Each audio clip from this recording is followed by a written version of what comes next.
What's up, sports fans? This is the Lucas Ross Sports Channel. We continue with our 2025 college football schedule preview and very early projected record series. The Wake Forest Demon Deacons are up next. Before we look ahead to 2025, let's take a look back at what Wake Forest did in 2024.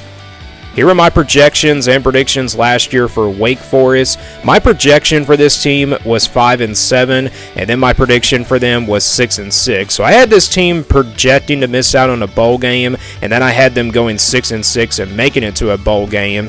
But it was kind of a rough season for Wake Forest, kind of a disappointing year because usually this team is, really consistent as a program. They make it to a bowl game every year. Last year they just were 4-8, but they had a pretty tough schedule, especially in the non-conference in 2024. So a 4-8 record for Wake Forest, not making it to a bowl game last season. You look at this schedule for Wake Forest in 2024.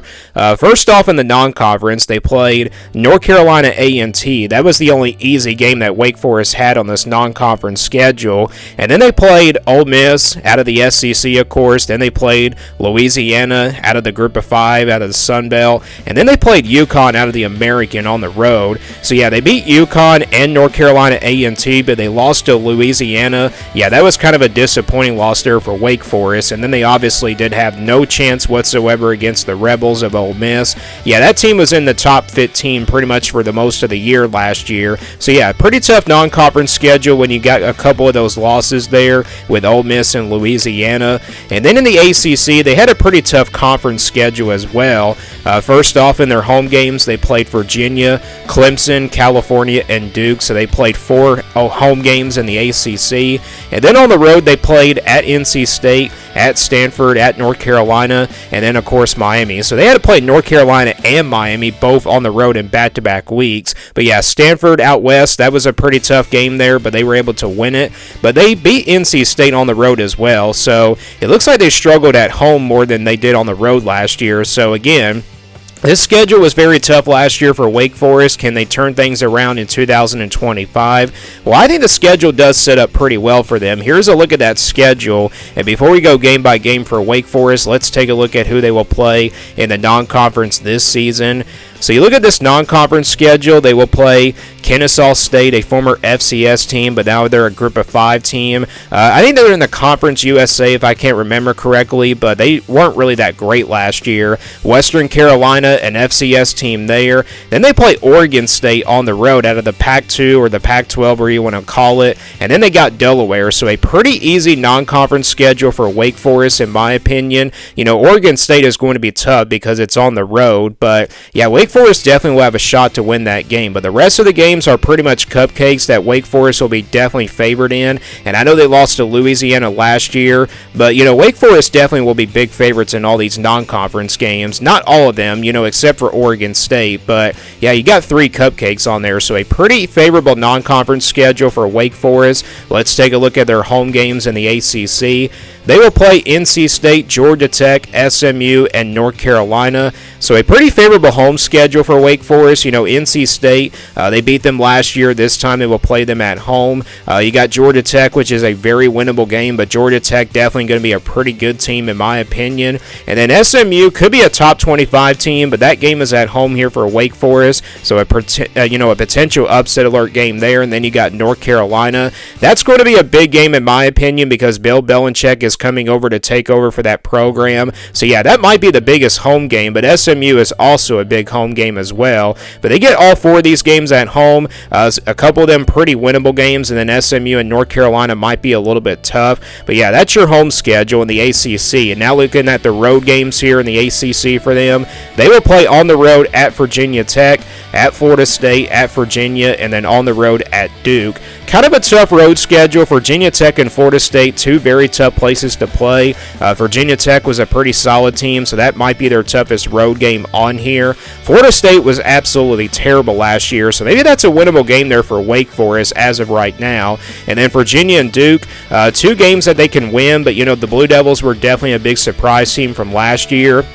So the Duke game might be a little bit tough, but, Virginia definitely a winnable game. So that's your away schedule. Let's go back to the schedule now and go full game by game for Wake Forest. They will open things up on a Friday against Kennesaw State on August the 29th. Then they play Western Carolina here on September the 6th. And then they jump right into ACC play on September the 11th. That'll be on Thursday. They'll play NC State at home right there on that September 11th on that Thursday. And then they get a bye week before playing Georgia Tech at home on September 27th. So you look at this stretch here from August 29th to September 27th, I should say. All four of these games, their first four games are all at home. So that does give Wake Forest a pretty good shot. You got a couple of ACC games and then a couple of cupcakes. They have a pretty good shot to start off 4-0, but also worst case if they probably lose those conference games, they could probably start off 2-2. If they start 2-2, I think that's going to be probably a disappointing season, but then if you start 4-0, then it could probably be a good season for Wake Forest. After that, though, they go on the road for the first time to play Virginia Tech on October 4th, and then they also play on the road at Oregon State in that non-conference game on October 11th, so they have to travel out west in that one, which will be really tough, especially after playing Virginia Tech the last week. After that, though, they get a bye week before playing SMU on October 25th, and then you got Florida State on the road on November 1st. Then it's also at Virginia on November 8th. So back-to-back road games there in the ACC with Florida State and Virginia. That could be a little bit tricky, but those are not tough back-to-back road games in my opinion. North Carolina at home on November 15th, then Delaware on November 22nd, before closing things out with Duke on the road on November 29th. So again, this schedule sets up for Wake Forest, pretty well in my opinion. This is a easy schedule here for the Demon Deacons, and I know that sounds crazy to say the least because you got back-to-back road games on here, but look at the ACC opponents. They don't have to play Clemson or Miami, possibly one of those top three teams. They got SMU and Florida State, but Florida State, we don't know how good that team is going to be if they can turn things around. SMU again will be a tricky one, and then you got Duke on the road. That could be a tricky one as well, and then same thing with North Carolina. But again, I like the way the schedule sets up for Wake Forest. It does give them a pretty good shot here to make it to a bowl game in my opinion for 2025. Let's find out though. Let's get to the projection. This is the scale that we'll be using here for their official projection. Basically a 1% game in the red, that's pretty much counted as an automatic loss. Your 20% in the orange, that's where Wake Forest will be about a double-digit underdog. 40% in the yellow, that's where they'll be a clear underdog by less than a touchdown, so we're talking about 6 or 7 points. And then 50-50 games, those will stay in the white. Those are games that really can go either way. And then 60% in the purple, that's where Wake Forest will be favored by less than a touchdown, and then 80% in the blue, they'll be favored by double digits. And then the green games, the easy wins at 99%, so we'll start with that percentage here first, the guaranteed wins here for Wake Forest. And you got 3 of those. You got Kennesaw State, Western Carolina, and Delaware. These are all 3 games that Wake Forest definitely should win.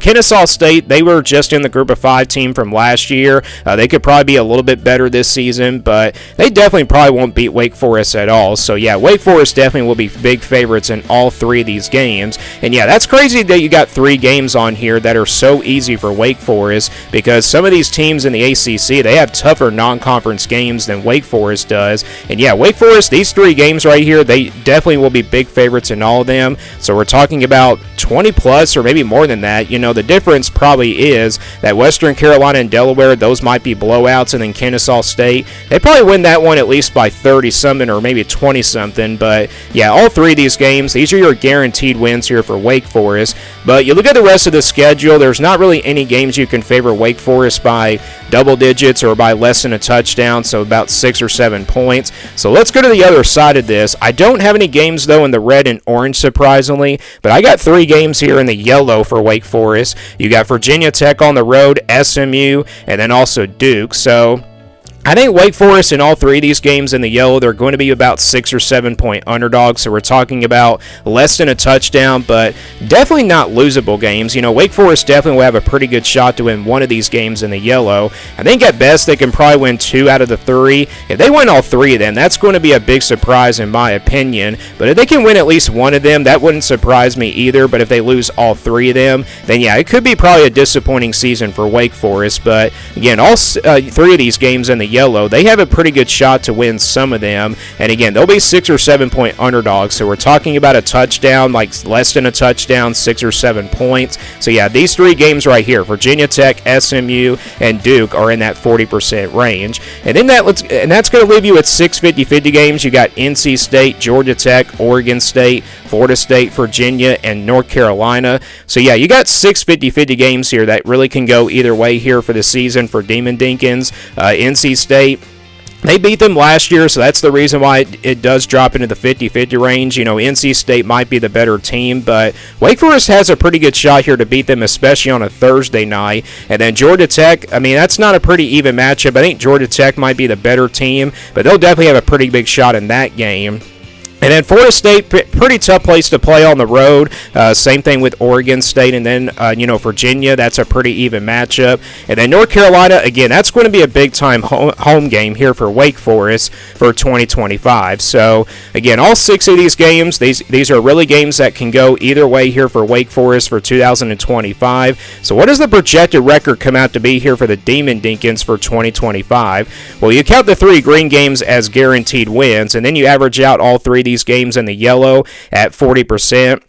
Average out the 50-50 games at 50%, and odds would say they're probably going to split these 50-50 games. I think they're going to at least win 3 out of the 6. That's how you just, even the 50-50 games, because 3 plus 3 equals 6. So I think they probably, win at least 3 out of the 6. Plus, you got your 3 games in the green as wins. So that's going to give them to a bowl game at 6-6 here for 2025. That is their projected record just based off of how tough this schedule is. Again, it's not a really tough schedule at all. It's a pretty easy schedule, in my opinion, for Wake Forest. The non-conference schedule is so easy. The ACC schedule, it is a little bit tricky, but it's not very, very tough, and it's not brutal because they don't have to play Miami or Clemson. Yeah, that does give them a pretty good shot here to make it to a bowl game. Again, SMU, Virginia Tech, and Duke, they will be underdogs, but they'll definitely have a chance to win one of those. If they can win one of those games in the yellow, then 7-5 might be the best case scenario. That could be a really good year for Wake Forest, and then worst case is probably like 5-7 or 4-8. If they go 5-7 or worse, then yeah, that's a disappointing year for Wake Forest. But as of right now, the projection is 6-6 here, and the projection does have them making it to a bowl game based on how tough this schedule is. So you guys agree or disagree? Let me know your thoughts about this Wake Forest team down in the comments below, and give me your thoughts about them. Thanks for watching this video, and stay tuned for more sports content videos on my Lucas Ross Sports YouTube channel.